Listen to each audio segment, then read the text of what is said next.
warahmatullahi wabarakatuh. Perkenalkan, saya di sini Sauni Ananta dengan jurusan Pendidikan Guru Madrasah Ibtidaiyah.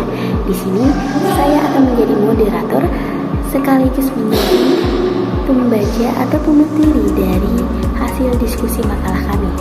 Makalah kami berjudul Pendidikan sebagai Disiplin Ilmu dengan dosen pengampu Ibu Ratna Nolinaja, MPDI.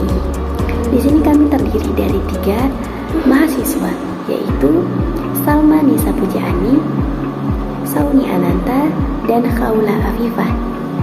Pokok-pokok diskusi yang kami hasilkan dari diskusi makalah kami yaitu menjadi 3, yaitu pengertian dari pendidikan sebagai disiplin ilmu, cabang-cabang disiplin ilmu, dan implementasi karakter kedisiplinan itu kepada siswa. Nah, di sini saya akan menjelaskan pengertian dari pendidikan sebagai disiplinnya ilmu. Di sini pendidikan menjadi pengertian baik dari sisi bahasa dan sisi istilah. Di sini sisi bahasa yaitu dari bahasa Yunani yaitu pedagogi, yang berarti adalah seorang anak yang melakukan pulang dan pergi yang diantar oleh pelayan. Namun menurut istilah kita mengambil dari bahasa Romawi yaitu educate, atau yang berarti memaknakan mengeluarkan sesuatu yang di dalamnya. Selain itu, menurut Oxford Education Dictionary menjelaskan bahwa disiplin ilmu adalah disiplin akademik. Mengapa demikian? Karena dianggap bahwa ketika seseorang melakukan jenjang pendidikan itu harus memiliki karakter atau sifat yang disiplin. Karena dengan sifat disiplin kita akan menata tujuan dan arahan yang kita dapat melatih diri kita sendiri untuk mencapai tujuan tersebut. Mengapa di dalam Oxford Education Dictionary dinyatakan bahwa disiplin ilmu adalah disiplin akademik. Nah, kita akan membahasnya yaitu bahwa disiplin akademik ini adalah yang dimaksud bersinambungan antara ilmu dan kedisiplinan. Mengapa demikian? Yaitu ketika kita mencari ilmu, kita harus disiplin, harus tekun terhadap apa yang menjadi tujuan kita, karena itu adalah bersinambungan dan untuk menata urutan-urutan apa yang kita ingin tuju. Selain itu, pendapat dari Jenny Beer and Thomas Loder bahwa disiplin ini adalah suatu penyedia layanan untuk anggota fakultas tertentu yang banyak dalam melakukan variasi dalam ilmiah. Nah, selain itu kita memiliki pengertian dari Sumatri, yaitu pada tahun 2001 menyatakan bahwa memiliki 3 unsur, yaitu dalam berbahasa Inggris. Yang pertama adalah a community of scholar, yang kedua adalah a body of thinking, dan yang ketiga adalah a method of approach to knowledge. Selain itu, pandangan Al-Ghazali tidak kalah pentingnya, bahwasannya menyatakan pendidikan itu merupakan untuk lebih mendekatkan diri kepada Allah. Mengapa demikian? Karena Al-Ghazali menyatakan bahwa pendidikan itu adalah proses memanusiakan manusia.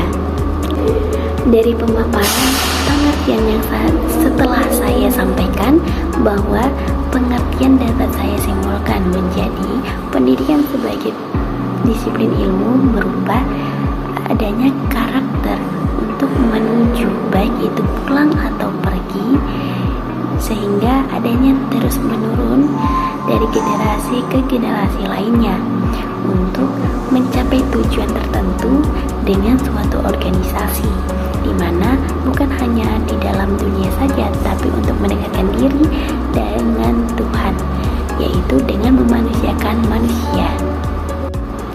Nah, dari pemaparan pengertian, saya akan melanjut dengan cabang-cabang disiplin ilmu pendidikan. Disiplin ilmu pendidikan terdiri menjadi 4, yaitu pendidikan guru untuk bidang ilmu pendidikan guru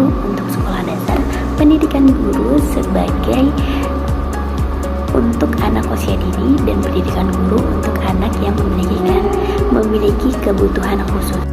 Cabang-cabang disiplin ilmu pendidikan. Dalam pendidikan sebagai disiplin ilmu memiliki 4 cabang, yaitu yang pertama ada pendidikan guru disiplin ilmu atau bidang ilmu. Di cabang ini bertujuan untuk mengkaji dan mengembangkan baik itu dari segi objek-objek dan subjek formal dalam pendidikan disiplin ilmu, mengembangkan dengan materi-materi yang sudah ada sehingga diharapkan akan menciptakan ilmuwan berprofesional dari beberapa tingkatan. Dalam hal pendidikan guru disiplin ilmu atau bidang ilmu juga diperlukan keprofesionalan guru dalam bidang kinerjanya, sehingga menciptakan generasi yang bermutu sampai kedisiplinan dalam diri guru. Sebagaimana menurut Undang-Undang Nomor 14 Tahun 2005 tentang guru dan dosen yang tugasnya yaitu mengajar, mengarahkan, memantau, hingga melakukan evaluasi hasil belajar dengan jangka waktu tertentu. Nah, yang kedua ada cabang pendidikan guru sekolah dasar. Nah, di cabang ini yang akan mengkaji, memantau, hingga mempraktikkan beberapa teori yang sesuai dengan tingkatan anak sekolah dasar. Tujuannya agar dapat menerapkan, membangun, dan menetapkan objek-objek materi-materi pokok hingga mengetahui disiplin ilmu keguruan yang akan mempengaruhi mutu pendidikan yang diajarkan kepada anak sekolah dasar. Yang ketiga, pendidikan guru anak usia dini. Pendidikan guru sekolah dasar merupakan cabang disiplin ilmu pendidikan yang mengkaji, memantau, hingga mempraktikkan beberapa teori yang sesuai dengan tingkatan anak usia dini. Tujuan dari adanya pendidikan guru anak usia dini diharapkan bahwa guru dapat mengkaji secara teori, metodologi, hingga praktik-praktik dengan beberapa aspek seperti menetapkan pembelajaran yang sesuai dengan anak usia dini dan membiasakan anak untuk memiliki karakteristik disiplin.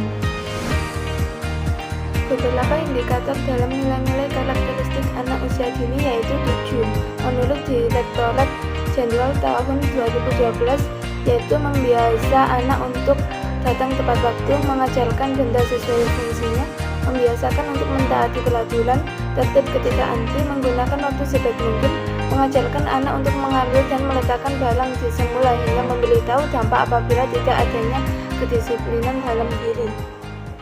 Nah, di sini saya akan menyampaikan pendidikan guru untuk anak yang memiliki kebutuhan khusus atau sering kita sebut untuk anak yang istimewa.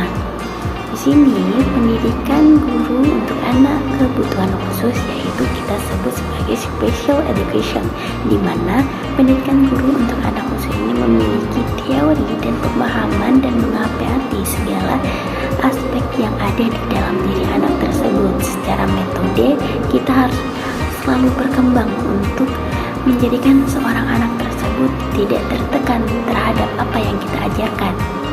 Selain itu, pendidikan guru untuk anak berkebutuhan khusus ini dilontarkan oleh pasal 32 Undang-Undang Nomor 20 Tahun 2003, yaitu menjelaskan bahwa peserta didik yang memiliki kekurangan atau memiliki kebutuhan khusus ini lebih susah untuk memahami apa yang disampaikan oleh pendidik. Maka dari itu, pendidik harus melakukan evaluasi setiap saat untuk menunjang bagaimana terjadinya ketika seorang anak yang berkebutuhan khusus itu tidak tersampaikan materi yang kita sampaikan. Dan itu harus ada pendekatan diri yang sangat-sangat sabar untuk menjalinkan keikatan batin terhadap peserta didik dan pengajarnya. Nah, di sini anak yang memiliki kebutuhan khusus atau anak istimewa ini menjadi dua, yaitu anak yang memiliki bakat atau anak yang harus digali bakatnya atau yang belum memiliki bakat. Nah, secara konsep belajar mengajar sudah saya sampaikan di awal bahwasanya mengajar anak yang memiliki kebutuhan khusus ini harus memiliki konsep yang lain dari anak yang biasanya. Mengapa? Karena kita harus memiliki kesabaran dan kedekatan batin secara inti. Karena anak tersebut harus memiliki bagaimana ia memahami suatu ilmu yang kita ajarkan. dan tidak memonoton anak tersebut untuk selalu mengikuti kita. Mengapa demikian? Karena seorang anak itu memiliki kemauan sendiri, dan mungkin beberapa dari kita harus untuk memenuhinya, untuk menunjang bagaimana ia menghargai kita dan dia menganggap kita menghargai dia. Nah, maka dapat disimpulkan bahwa negara kita ini, negara Indonesia, sangatlah mendukung dunia pendidikan, bukan hanya pendidikan yang normal atau semacam negeri, tapi juga menjelaskan tentang pentingnya anak yang berkebutuhan khusus antara normal, non-formal, informal.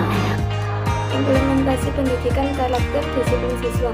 Implementasi menurut bahasa Inggris yaitu implement, yang bermakna memberikan pelayanan atau menyediakan sarana untuk penunjang pelaksanaan tertentu.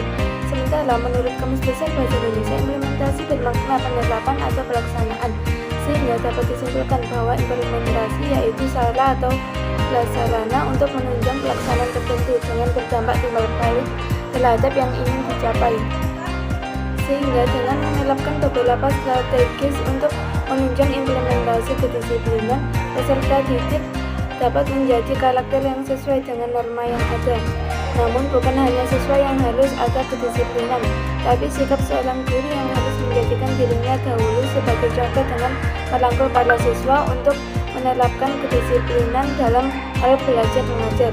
Selain itu, guru harus memiliki kontak kerja kepada seorang siswa karena untuk memaksimalkan sependapat dalam proses pembelajaran, baik dari segi pemaparan materi, sikap keterlambatan waktu, hingga hukuman yang akan diberi, di mana ini dapat menjadikan peserta didik mempunyai sifat kedisiplinan, tanggung jawab, dan ketekunan. Sehingga dengan menerapkan beberapa strategis untuk menunjang implementasi kedisiplinan, peserta didik dapat menjadi karakter yang sesuai dengan norma yang ada. Namun bukan hanya siswa yang harus ada kedisiplinan, tapi sikap seorang guru yang harus menjadikan dirinya dahulu sebagai contoh dengan merangkul para siswa untuk menerapkan kedisiplinan dalam hal belajar mengajar. Selain itu, guru harus memiliki kontrak kerjasama ke depan seorang siswa karena untuk memaksimalkan sependapat dalam proses pembelajaran, baik dari segi pemaparan materi, sikap keterlambatan waktu, hingga hukuman yang akan diberi, di mana ini dapat menjadikan peserta didik mempunyai sifat kedisiplinan, tanggung jawab, dan ketekunan. Di sini saya akan menyampaikan kesimpulan dari materi kami bertiga, yaitu bahwasanya pendidikan itu sangatlah penting untuk di setiap individu, di mana di setiap individu pula harus memiliki karakter, yaitu kedisiplinan. Bahwasanya pendidikan kedisiplinan itu adalah suatu proses secara sadar untuk menunjang suatu pengetahuan atau mencari keilmuan dari generasi satu dan generasi selanjutnya, dengan untuk mendekatkan diri bukan hanya kepada dunia tapi kepada akhirat, yaitu Allah Subhanahu wa Ta'ala. Selain itu, pendidikan memiliki cabang seperti pendidikan sebagai disiplin ilmu, yaitu memiliki cabang 4, yaitu pendidikan guru bidang ilmu, pendidikan guru sekolah dasar, pendidikan guru anak usia dini, hingga pendidikan guru untuk anak yang berkebutuhan khusus. Sehingga kita dapat mengimplementasikan bagaimana cara kita menjadi seorang guru yang profesional dengan mengetahui metode dan teori apa-apa saja sesuai tingkatan pendidikan yang kita ajarkan. Mungkin dengan pemaparan kami, mohon maaf apabila memiliki kesalahan. Kami berharap para penonton atau para pendengar ini dapat memberikan saran atau kritiknya untuk perbaikan makalah ataupun untuk membuat kami memiliki pengetahuan lebih. Mungkin sekian dan terima kasih. Wassalamualaikum warahmatullahi wabarakatuh. See you next time.